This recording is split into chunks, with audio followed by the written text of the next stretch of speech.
everything I just described about the Great Depression, stocks down, GDP down, unemployment up, deflation, by the way, happened over the course of about 4 years, from 1929 to 1933. What we just saw happened over 4 weeks. So even if the declines and the shock is comparable order of magnitude, which it is, the time compression is unlike anything we've ever seen. You can't, wars are pretty horrendous, but you can't even compare it to a war. So things that played out over multi-year spans have played out in a couple of weeks. What that means is that, you can read the headlines, you can do the estimates, you can listen to the analysts and listen to what I'm saying now. Say, I got it. It's going to be pretty bad. But people have not internalized this. People don't, they may know it at some abstract level, but their lives, their lifestyles have not been radically changed as of this minute, but they will be. 10 million Americans have lost their jobs in the last 3 weeks. 10 million. 10 million. 10 million, right. So that by itself would take the unemployment rate well past 10%, which is the peak of where it was in 2008. Or in 1982, we had a bad recession. It also peaked around 10%. It's going to 25%. Businesses are hanging on. And bear in mind that our economy was weak before the coronavirus. All this happy talk from the White House about the greatest economy in U.S. history. It's all nonsense. I mean, the economy was growing. The U.S. was outperforming other developed economies. We were doing better than our trading partners. But growth was 11-year growth in 2009 to 2020 was about 2.2%. And the annual figures clustered around that. We had no 3% years. We had no recession years after June 2009. It was very much around 2.2%. It was the same under Trump as Obama. The economy looked about the same. Trump didn't mess it up, but he didn't, double the growth rate of Obama. Those economies looked about the same, which tells you that there were forces at play that had nothing to do with the public policy or personality of the president. It had to do with demographics, debt, technology, other forces, if you will, high debt to GDP ratios that were actually more powerful than a specific public policy. So we were weak going into this. The Fed, until the end of 2018, had been raising rates. The Fed, over the course of 2018, had been burning money. Everyone, they used to run into people, they'd say, I'm sick of the Fed printing money. I say, sorry, they stopped printing money in 2014. They were burning money. They were reducing the money supply from 4.5 trillion to about 3.8 trillion on their balance sheet between late 2017 and mid 2019. So the Fed was in a double tightening mode, raising rates and reducing the money supply. Now, of course, that's all out the window. Rates are back to zero. Where the balance sheet today, the Fed's balance sheet today, is $5 trillion. That's higher than it was at the peak of QE3, which was around $4.5 trillion. So the balance sheet's bigger. There's more money in circulation, and interest rates are lower, than they were a couple of years ago. The Fed was trying to get back to normal. And I said all along that in their effort to get back to normal, meaning 4% interest rates and the balance sheet of about $2 trillion, they would cause the recession they were preparing to cure. In other words, why were they trying to normalize the balance sheet and interest rates? Well, they wanted to get ready for the next recession. They didn't see this coming. I mean, practically no one did, but they knew it would come eventually, and they were preparing for it. But I said they would fail. They would not achieve their goals before they encountered a crisis of some kind, which would force them to retreat. And that is exactly what happened beginning at the end of 2018. Powell first said, okay, I'm done raising rates. And everyone said, well, that's good. And then he said, well, now I'm actually going to cut rates. And I said, well, that's good. And then they said, we're going to abandon our quantitative tightening. And we weren't going to print money, but we were going to stop reducing the money supply. People said, that's good. By the way, that's what drove the stock market up in 2019. Yeah. The Fed kept giving the market candy until along comes coronavirus. So we had weak growth. The stock market was overvalued. We were uniquely unprepared for what has happened. So the idea that a strong economy took a beating is false. A weak economy took a beating, worse than the Great Depression, and now we have to go forward from here. So so the idea that the stock market's nowhere near a low, Negative interest rates are on the horizon. This depression, I don't call it a recession. It's not a recession. It's a depression, which is far worse. Let's see how long it lasts and what the damage is. But that's what we're in. And that has, people kind of, you can say it, you can read it, but people haven't lived it. The expression you hear right now is pent-up demand. Well, okay, we're all staying home. No one's going out to a restaurant or whatever. But once the doors are open and the virus is contained, we're all going to be running out, and that pent-up demand. So no, this is a timing difference. Second quarter will be worse. Third quarter, maybe fourth quarter will come roaring back, and you'll get your V-shaped recession. That's nonsense. It reminds me of 2009, 2010. I remember, you were around, I was around.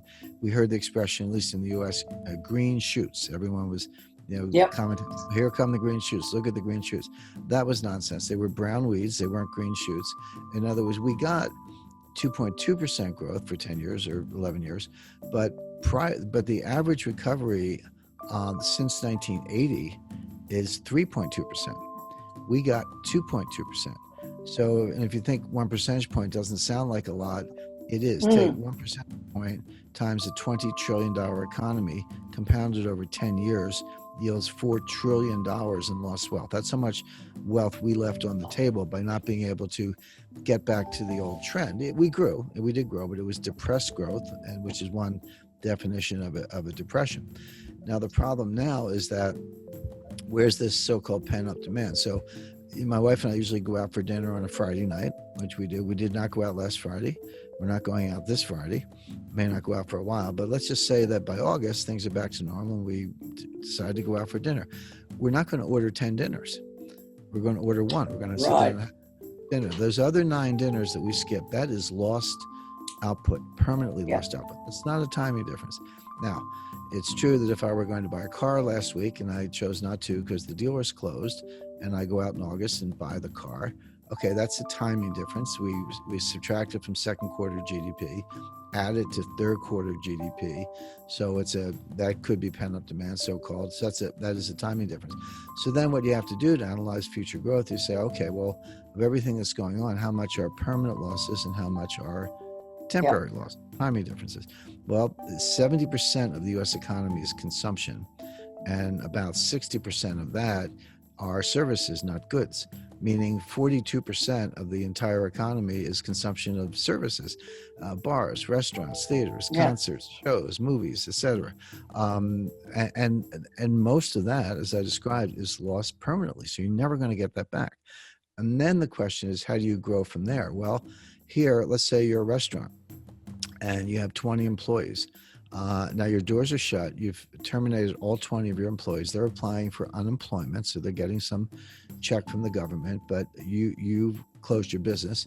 You're hanging on because most of these kinds of small businesses are not well capitalized anyway. They don't have a lot of working capital. By the way, 42% of the jobs in the U.S. are small businesses. It's not, IBM and General Electric. It's restaurants, dry cleaners, pizza parlors, and the like.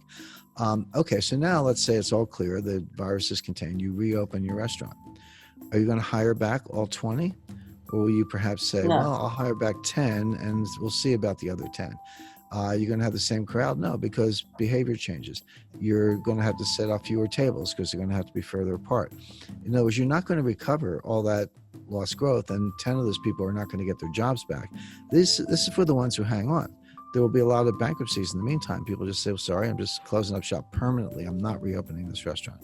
And so when you take into account the permanently lost output, because it's gone, it doesn't come back. You don't have the 10 dinners as I described, plus the permanently lost jobs where you get terminated for reasons we all understand right now, but you don't get hired back for a lot of other reasons.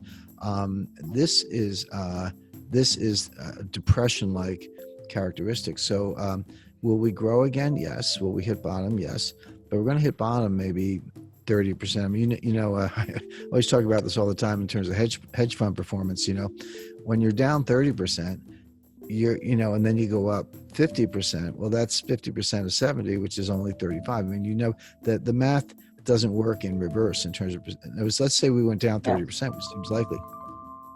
Let's say we had 10% growth. I've never seen 10% growth in a quarter in the United States. I've looked at a lot of time series. The biggest quarter I saw was during the Eisenhower administration in the 1950s. We had one quarter where the economy grew 8%. We had a couple of years under Ronald. The economy grew 5-6%.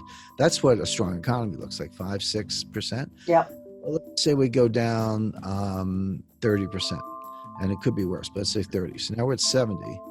Okay, 70% of the former GDP, and we grow 10%, which is off the charts. Well, that's 7. Now you're at 77. Guess what? You're still 23 percentage points below the prior level of GDP. You grow 10% again. Well, add 7.7 more. Now you're up to 84. And you're still 16% below the prior GDP. This could go on, will go on for quarter after quarter. That's if you get the kind of growth I just mentioned, which is unlikely for the reasons I talked about earlier. So it doesn't mean we don't hit bottom. It doesn't mean we never grow. What it means is that we don't get back to those levels for years. Okay, so given that we're that dire prediction, as you said, this is not something that's going to go away, and people are talking up the fact that it will go away. What should people do? Reduce your exposure to equities. I'm not saying go to zero, but stock markets have not hit bottom. Number one, build up a store of cash. People turn up their nose at cash. You go, well, it has no yield. Well, it doesn't go down 30% either, or 50%. But first of all, cash does increase in value in deflation. When you have deflation, I'm not talking about disinflation, I'm talking about deflation, which is coming. The value of cash actually goes up. Your dollar buys more if prices go down. So your cash is actually more valuable